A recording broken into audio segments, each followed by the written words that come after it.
Hey, saze saxakeka ziziguruguru zikaXolani Sabelo zii-apologies left, right and center before abe exposed ebe busy apologize ku-baby mama, then wa-exposwa uVuyokazi ke wamkhiqa ezintweni zakhe wakhupha nestatement uVuyokazi emva koko uXolani Sabelo wathi deactivate i-Instagram account yakhe. Ubuyile ke ngoku namhlanje ubusy ucela ixolo kuVuyokazi. Akaphelela apho ke wacela uxolo nakuVicky wathi, and to Vicky, all that I said about you was not true and I'm really sorry. Now uthe ke ngoVicky ba uVicky yena wacaba umncwasile.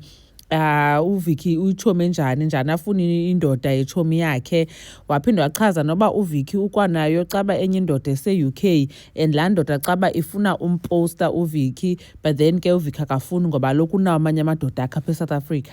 So ke ngoku uXolani uthi ucela uxolo ngaloo nto leyo, andazi noba uthi ayonyani.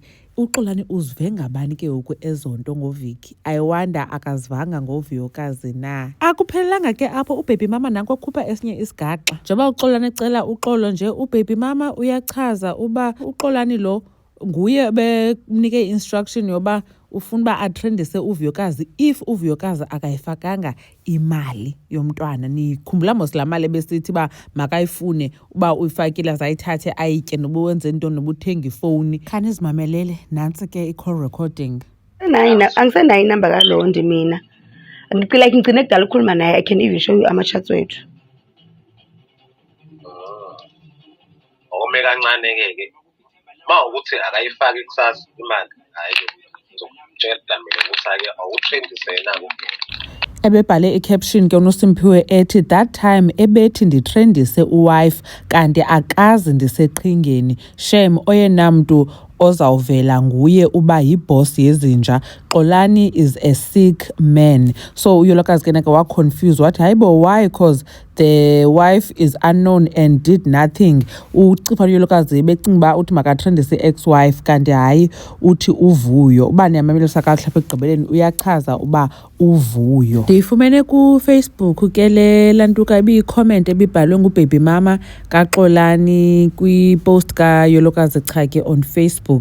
Hey, hayi sana, hayi koze kuphele bethunani, zoze ziphele ezi zinto. Hey, hayi kuningi ngoXolani. Ndiyamvela uVuyokazi. Ifear yam ngeyoba abuyele kuye njengoba uXolani ebenzele apology nje, ingathi kanti uVuyokazi ithambile inhliziyo yakhe okanye uthambisa inhliziyo kaVuyokazi.